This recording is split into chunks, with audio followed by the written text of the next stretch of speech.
En 1995, dans la ville historique de Lyon, une cité où les rues médiévales murmurent des histoires séculaires et où la majestueuse cathédrale Saint-Jean domine l'horizon, l'automne apportait avec lui un froid humide et une mélancolie qui allait s'approfondir en tragédie. C'était une nuit comme tant d'autres, marquée par la quiétude particulière qui précède un événement qui altérera à jamais le paysage de la mémoire collective. Au cœur de ce décor pittoresque vivait Céleste Dubois, une professeure d'art de 28 ans d'origine parisienne, dont le talent et la passion pour la sculpture faisaient d'elle une figure vibrante et inspirante dans sa communauté. Sa vie, une mosaïque de couleurs et de formes, était sur le point d'être brutalement interrompue. Ce fut une voisine, Madame Dubois, qui fit la découverte choquante. Préoccupée par l'absence inhabituelle de lumière dans l'appartement de Céleste et la porte entr'ouverte, elle décida de vérifier. Ce qu'elle trouva en pénétrant dans l'appartement de la rue des Remparts ne fut pas le silence serein auquel elle s'attendait, mais la scène d'un crime qui défierait la logique et la justice pendant des décennies. L'appel à la police fut un cri d'horreur étouffé au téléphone, et en quelques minutes, les sirènes fendirent la nuit lyonnaise. L'inspecteur Marcus Reed, un homme au visage fatigué mais au regard perçant, fut le premier à arriver. Son expérience dans d'innombrables affaires criminelles ne l'avait pas préparé à l'atmosphère glaciale et à l'aura de désespoir qui flottait dans l'air. La scène de crime était une énigme cruelle. Céleste gisait sur le sol du salon, entourée des fragments d'un vase brisé qui semblait avoir été l'arme du crime. Un tiroir de la commode principale était ouvert, suggérant un vol, mais de manière troublante, rien de valeur ne semblait avoir été dérobé. Ces œuvres d'art, dont certaines de valeur considérable, restaient intactes. Les objets personnels les plus précieux de Céleste étaient exactement là où ils devaient être. C'était une contradiction qui jetait une ombre de doute sur le mobile, transformant ce qui aurait pu être un simple vol avec violence en quelque chose de bien plus sinistre et personnel. Ce fait divers n'était pas seulement un crime, c'était une déclaration, un acte de fureur aveugle qui semblait avoir été motivé par quelque chose de plus profond que la cupidité matérielle. Ce début d'enquête ne serait que le premier pas d'un long et tortueux voyage en quête de la vérité. L'adresse Sylvie Moreau, médecin légiste de renom à Lyon, prit en charge l'examen post-mortem de Céleste Dubois. Son air sérieux et méthodique contrastait avec le chaos émotionnel qui entourait l'affaire. En se basant sur la température corporelle, la rigor mortis et d'autres indicateurs biologiques, la Moreau estima l'heure du décès entre 19h et 22h de cette fatidique soirée d'automne. Cette fenêtre de 3 heures deviendrait cruciale, l'épicentre de toute l'enquête, délimitant la période pendant laquelle l'assassin avait agi et, par conséquent, le point de mire des investigations sur les alibis des premiers suspects. Pendant que l'horloge médico-légale marquait les heures, l'équipe de la police technique et scientifique travaillait sans relâche dans l'appartement de Céleste. Chaque centimètre carré était méticuleusement examiné, dans l'espoir qu'un indice, aussi infime soit-il, puisse rompre le silence du crime. Parmi les trouvailles les plus prometteuses, il y avait une empreinte de pas partielle, imprimée sur le tapis du salon, suggérant une chaussure robuste, peut-être militaire, et quelques fibres textiles inhabituelles, accrochées aux fragments du vase brisé, l'arme probable. Cependant, la technologie de l'époque, bien qu'avancée pour son temps, ne permettait pas d'extraire un profil ADN complet à partir d'échantillons si minuscules, ce qui se révélerait être un obstacle frustrant pour l'identification immédiate d'un suspect. L'inspecteur Reed observait, son espoir s'amenuisant à chaque heure qui passait sans piste concluante. La vie de Céleste Dubois, si vibrante dans son expression artistique, se révélait maintenant sous une lumière nouvelle et tragique. Célibataire, avec une vie sociale active et un cercle d'amis et de collègues dans le milieu artistique lyonnais, elle était décrite comme talentueuse, passionnée et parfois intensément concentrée sur ses ambitions. Récemment, Céleste avait obtenu une prestigieuse bourse d'études pour un programme de master à Florence, un rêve de longue date qui se concrétisait enfin. Cette réussite, bien que célébrée par beaucoup, avait également engendré un courant souterrain de jalousie et de ressentiment chez certains de ses pairs, en particulier parmi ceux qui avaient concouru pour la même opportunité. Serait-ce le motif derrière cette violence inexplicable? La police commença à dessiner une carte des relations de Céleste, cherchant des fissures dans la façade de sa vie apparemment parfaite. À mesure que l'enquête progressait, des récits inquiétants firent surface. Des amis proches de Céleste mentionnèrent avoir remarqué un changement subtil dans son comportement au cours des dernières semaines. Elle semblait plus craintive et avait parlé d'appels anonymes fréquents depuis des cabines téléphoniques publiques. Les appels étaient silencieux ou ne contenaient parfois que des murmures indistincts, mais leur fréquence et leur persistance les rendaient troublants. Qui pouvait bien la harceler et pourquoi? La police tenta de localiser les cabines, mais l'absence de registres détaillés à cette époque rendait la tâche presque impossible, un cul-de-sac frustrant dans l'enquête. Les premiers à être interrogés furent ceux de son cercle le plus intime. Un ex-petit ami, Jean-Luc, un musicien mélancolique avec qui Céleste avait eu une relation houleuse, fut rapidement localisé. Il avait un alibi solide, confirmant être à un concert à Paris le soir du crime, avec des témoins et des billets pour le prouver. Un autre suspect potentiel était un élève mécontent de l'école des Beaux-Arts, Antoine, qui avait échoué à l'une de ses matières et avait publiquement exprimé sa frustration. Cependant, Antoine, malgré son tempérament explosif, possédait également un alibi vérifiable, ayant passé la soirée en famille dans leur maison en banlieue de Lyon. À chaque alibi confirmé, la liste des suspects diminuait, mais le véritable coupable restait dans l'ombre, un fantôme dans la brume lyonnaise. Alors que l'enquête s'approfondissait, plus de 40 personnes furent interrogées, voisins, collègues, galeristes et même des vendeurs des magasins proches de la rue des Remparts. Chaque témoignage était une pièce d'un puzzle fragmenté et l'image complète semblait toujours hors de portée. C'est durant cette phase de collecte exhaustive d'informations qu'un nom commença à apparaître avec une fréquence inquiétante. Zane Parker. Parker, un voisin discret qui vivait à l'étage en dessous de Céleste, était connu pour sa vie recluse. Il était, curieusement, un ancien élève de Céleste dans un atelier de sculpture et, ce qui était plus significatif, l'un des candidats rejetés pour la même bourse d'études que Céleste avait obtenue. Sa présence dans les cercles de la victime, auparavant considérée comme une simple coïncidence, prenait désormais une tournure plus sombre. Zane Parker fut interrogé. Son calme initial et sa coopération apparente laissèrent rapidement place à des contradictions et à des réponses évasives. Il affirma avoir passé la nuit du crime chez lui, seul, sans aucun témoin pour confirmer son alibi. L'équipe d'enquête ressentit un malaise croissant. Peu de temps après l'interrogatoire, Parker disparut de Lyon. Il avait déménagé dans une autre ville, prétextant avoir trouvé un nouvel emploi. Mais les vérifications ultérieures révéleraient que l'offre de travail était une imposture, un mensonge, soigneusement orchestré pour couvrir sa fuite. Son départ soudain jeta sur lui une ombre de suspicion presque insurmontable, mais sans preuve matérielle directe le reliant au crime, la police était dans une impasse. L'affaire Céleste Dubois, malgré tous les efforts et le dévouement de l'inspecteur Reed, commençait à se refroidir, se transformant en un cold case qui entrait la ville pendant des années. Mais l'affaire Céleste Dubois réservait encore un autre mystère, une dernière énigme avant de sombrer dans l'oubli. Des semaines après la disparition de Zane Parker, une découverte tardive et inquiétante fit surface.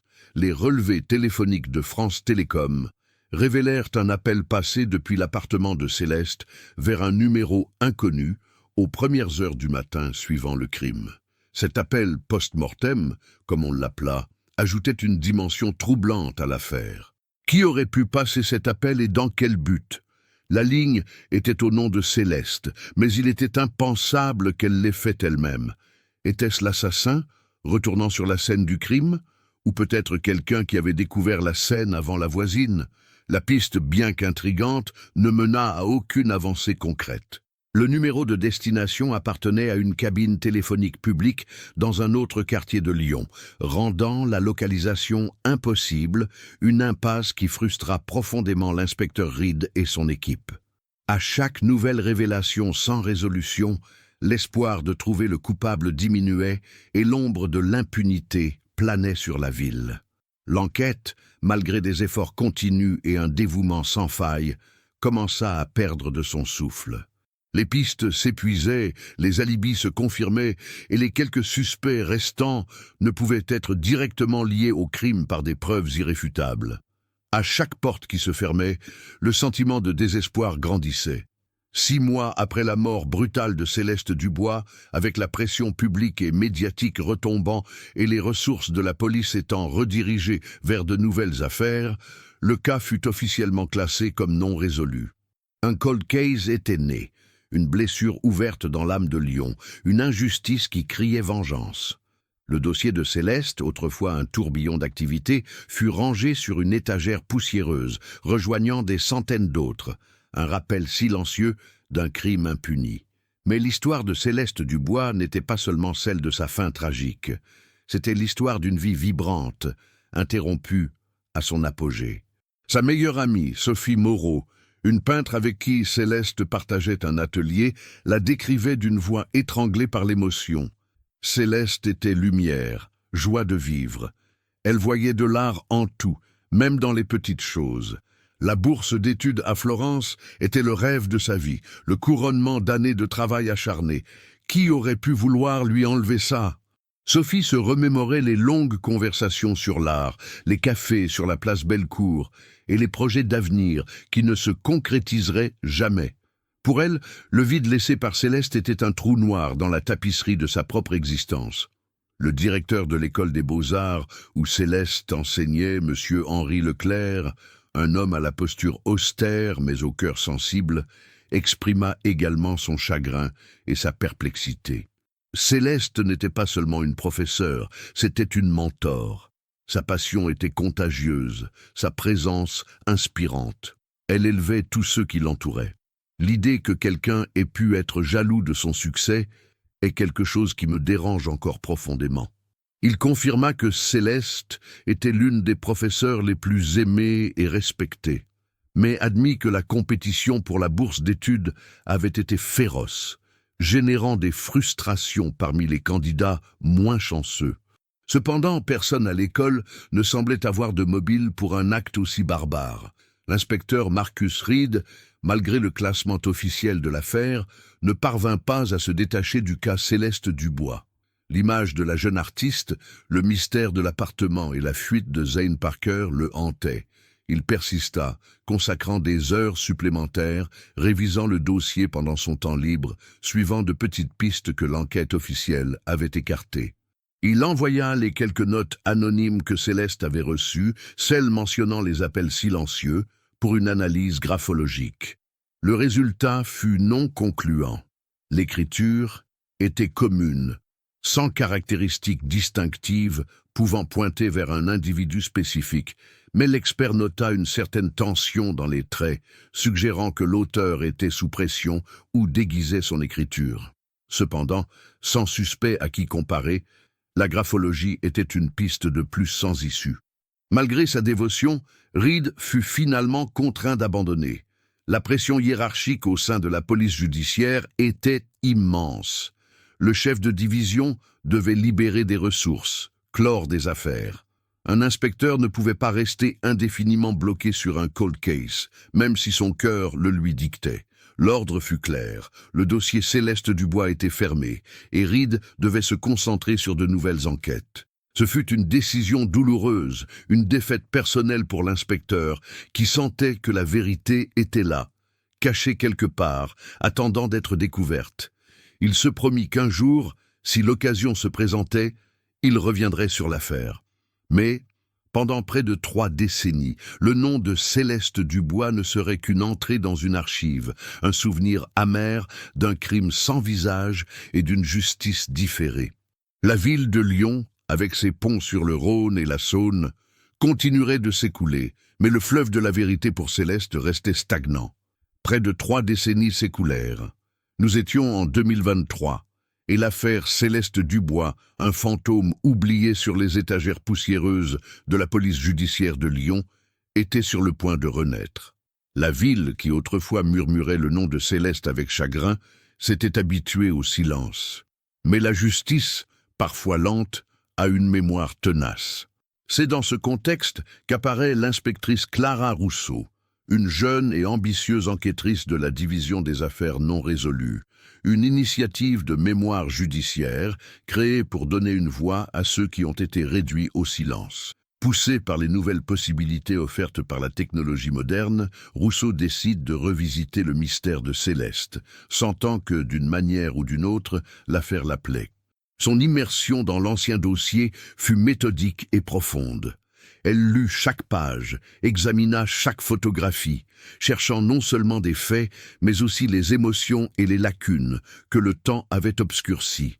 Ce qui était autrefois un enchevêtrement de papiers jaunis et de rapports dactylographiés se transforma sous le regard de Rousseau en un terrain fertile pour de nouvelles découvertes. Les indices ignorés ou sous-estimés à l'époque par manque de moyens technologiques brillaient désormais d'un nouveau potentiel. Parmi tous les vestiges, un détail attira son attention avec une force particulière. Un petit échantillon de peau et quelques cheveux méticuleusement prélevés sous les ongles de la victime, Céleste Dubois, et conservés dans les archives, mais ignorés à l'époque. La technologie de 1995 ne permettait pas l'analyse ADN à partir d'un matériel si minuscule et dégradé. Mais 28 ans plus tard, le scénario était tout autre. L'inspectrice Rousseau savait que c'était la clé pour percer le mystère. Avec l'approbation de ses supérieurs, elle envoya les échantillons à un laboratoire de police scientifique de pointe spécialisé en analyse ADN avancée et en techniques de reconstruction forensique numérique. L'attente fut angoissante, mais la récompense monumentale. L'analyse génétique révéla un profil ADN masculin, et la recherche subséquente dans les bases de données criminelles et les archives publiques fit ressortir un nom qui résonnait avec un écho sombre du passé. Paul Fournier. Paul Fournier. Le nom n'était pas étranger au registre de l'affaire Céleste Dubois, mais sa mention était brève, presque un fait divers dans l'enquête initiale. C'était un ancien militaire réservé qui, curieusement, vivait à l'étage en dessous de Céleste en 1995, un voisin qui était passé inaperçu au milieu de la confusion de l'époque. Les investigations de Rousseau révélèrent que Fournier avait quitté Lyon peu après le crime, s'immergeant dans une existence discrète et recommençant sa vie sous une nouvelle identité à Marseille. Une fuite peut-être, un changement de vie bien trop commode. En approfondissant l'histoire de Fournier et la vie de Céleste, l'inspectrice découvrit la toile d'araignée qui les reliait. Le lien personnel entre eux se révéla être une obsession silencieuse et maladive qu'il nourrissait pour Céleste. Une passion non partagée, habilement dissimulée sous la façade d'un voisin ordinaire, qui se transforma en ressentiment après un subtil rejet. Céleste, dans sa gentillesse naïve, avait poliment décliné l'offre de Fournier de l'aider à porter ses sculptures, un geste qu'il interpréta comme du mépris, un affront personnel. Ce refus, anodin pour Céleste, avait enflammé quelque chose de dangereux chez Fournier, une jalousie et une colère latente qu'il ne pouvait contrôler. De nouveaux entretiens avec d'anciens proches de Céleste et la relecture des dépositions originales, maintenant avec le prisme du soupçon sur Fournier, commencèrent à révéler des détails auparavant ignorés. Une collègue de Céleste, qui avait été interrogée superficiellement à l'époque, se souvint que Céleste avait mentionné un voisin un peu étrange, qui l'observait avec une intensité dérangeante. Elle disait qu'il avait un regard au fixe, vous savez, comme s'il l'évaluait en permanence, raconta la collègue, la voix tremblante en se remémorant. Céleste ressentait un certain malaise près de lui. Le malaise de la victime envers le suspect, autrefois une impression vague, se solidifiait maintenant, peignant le tableau troublant d'une prédation cachée. La découverte de l'ADN, ajoutée à ces nouvelles révélations et à l'analyse des archives militaires déclassifiées de Fournier, qui confirmait sa présence à Lyon à l'époque du crime et, de manière encore plus choquante, son aptitude à porter le type de chaussures militaires qui avait laissé l'empreinte partielle sur la scène de crime promettait non seulement une arrestation, mais aussi une confession dramatique. L'affaire Céleste Dubois, un cold case pendant près de 3 décennies, était sur le point d'être résolue, un témoignage de la justice tardive et du pouvoir corrosif d'une obsession silencieuse. Le passé de Céleste Dubois, enfin, réclamait sa vérité dans les rues de Lyon. L'inspectrice Rousseau ne perdit pas de temps. Avec le profil génétique de Paul Fournier en main, l'équipe scientifique, désormais armée de technologies qui semblaient relever de la fiction en 1995, put réexaminer d'autres preuves, autrefois non concluantes. L'empreinte de pas partielle, imprimée sur le tapis du salon de Céleste, fut soumise à une reconstruction numérique tridimensionnelle. Le logiciel avancé parvint à combler les vides, révélant le contour exact d'une botte militaire spécifique avec un motif de semelle distinctif. Parallèlement, les archives militaires déclassifiées de Fournier déjà consultées confirmaient non seulement sa présence à Lyon à l'époque du crime, mais aussi son service dans une unité qui utilisait précisément ce type de chaussures. La coïncidence était accablante, transformant un indice ambigu en une preuve quasi irréfutable. C'était un coup de maître, une pièce de puzzle parfaite qui, pendant près de 3 décennies, était restée invisible aux yeux de la justice. La localisation de Paul Fournier à Marseille, vivant sous une identité qu'il croyait impénétrable, déclencha une délicate opération de surveillance. L'équipe de Rousseau, discrète et patiente, surveilla ses mouvements pendant des jours. Fournier, qui se faisait maintenant appeler Monsieur Dubois, une ironie sombre qui n'échappa pas à l'inspectrice, menait une vie monotone et solitaire, travaillant comme jardinier dans un parc public. L'occasion de prélever son ADN de manière non invasive se présenta dans un modeste café qu'il fréquentait quotidiennement. Grâce à un stratagème soigneusement planifié, un agent s'assit à la table voisine et, après que Fournier eut terminé son café noir, réussit à récupérer discrètement la tasse en porcelaine qu'il avait utilisée.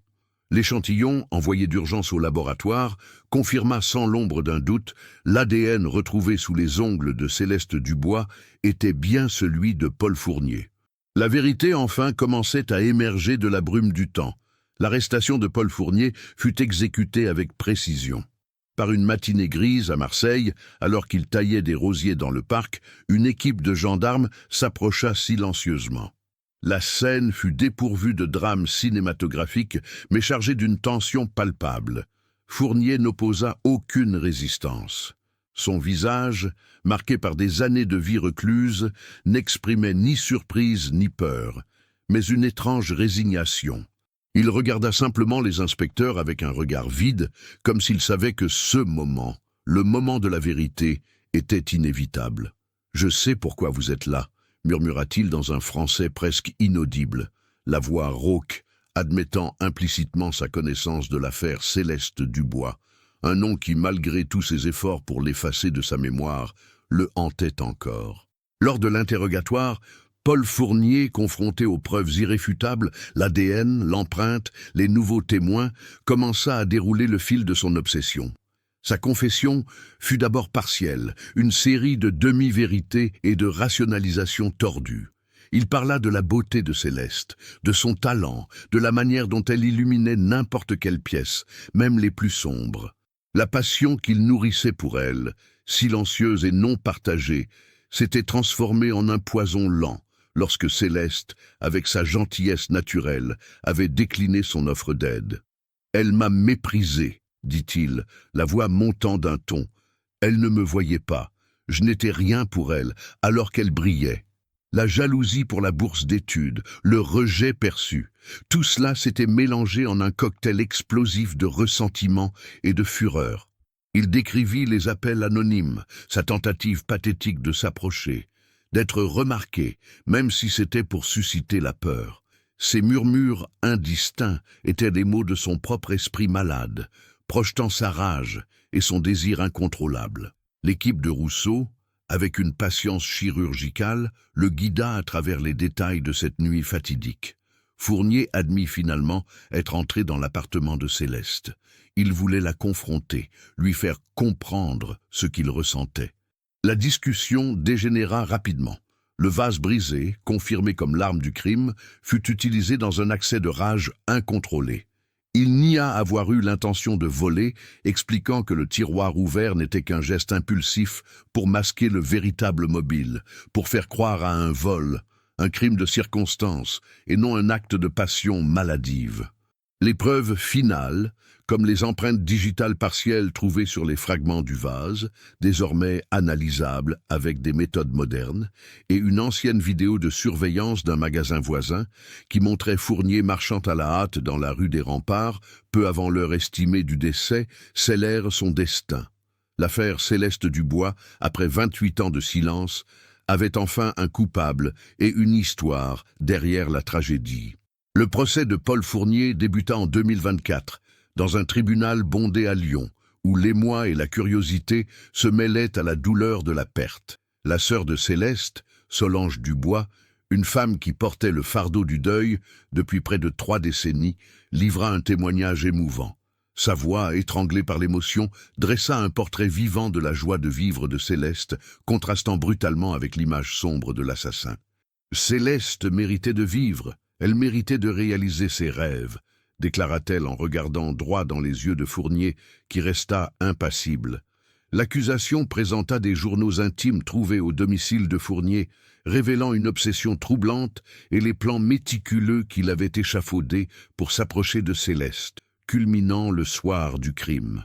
Les notes, pleines de ressentiment et d'un sentiment de droit déformé, prouvèrent la préméditation et l'étendue de son mal-être. L'expertise psychiatrique le diagnostiqua avec une personnalité narcissique sévère, incapable d'accepter le rejet et éprouvant une profonde jalousie envers le succès d'autrui. Après des semaines de témoignages poignants et la présentation irréfutable des preuves ADN, des empreintes et de la confession, le jury rendit son verdict, coupable. Paul Fournier fut condamné à 28 ans de prison, le même nombre d'années que l'affaire était restée un cold case. Pour l'inspectrice Clara Rousseau, la résolution de l'affaire Céleste Dubois ne fut pas seulement une victoire professionnelle, mais une profonde leçon sur la résilience de la justice. Elle se rendit sur la tombe de Céleste, une simple pierre tombale dans un cimetière lyonnais, et y déposa une rose blanche. La justice, enfin, était arrivée, rappelant que, même si le temps passe et que les souvenirs s'estompent, la vérité trouve toujours son chemin. Que l'histoire de Céleste Dubois serve à nous rappeler que l'espoir en la justice ne doit jamais mourir. Si vous connaissez un cold case qui réclame de l'attention, n'hésitez pas à contacter les autorités. La vérité attend peut-être juste à côté.